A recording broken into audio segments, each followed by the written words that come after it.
UN ആസ്ഥാനത്തിനും times സ്ക്വയറിനും ചുറ്റുമുള്ള dozen കണക്കിന് ബിൽബോർഡുകളിലും ട്രക്കുകളിലും October 7 ഓർക്കുക എന്ന മുദ്രാവാക്യം ഇംഗ്ലീഷിൽ പ്രദർശിപ്പിച്ചുകൊണ്ടാണ് ക്യാമ്പയിൻ തുടങ്ങിയത്. കൂടാതെ ഏകദേശം 2 വർഷം മുൻപ് 1200 പേരുടെ മരണത്തിനിടയാക്കിയ ഹമാസിന്റെ ക്രൂരത വെളിവാക്കുന്ന ഫോട്ടോകളും വീഡിയോകളും അടക്കമുള്ള വെബ്സൈറ്റിന്റെ QR കോഡും ഒപ്പം പ്രദർശിപ്പിച്ചിരുന്നു. ഭീകരസംഘടനയുടെ സങ്കല്പിക്കാനാകാത്ത ക്രൂരതയും 720 ദിവസത്തിന് ശേഷം ഗാസ മുനമ്പിൽ 48 പേരെ ബന്ദികളാക്കിയതും ഓർമ്മിപ്പിക്കാൻ ഈ പ്രചാരണം ലക്ഷ്യമിടുന്നുവെന്ന് ഇസ്രായേൽ പറഞ്ഞു.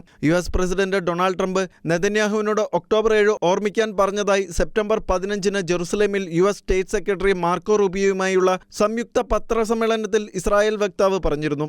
ഒക്ടോബർ 7 ഓർക്കുക, നിരപരാധികളുടെ അവിശ്വസനീയമായ കൂട്ടക്കൊലയും ഓർക്കുക.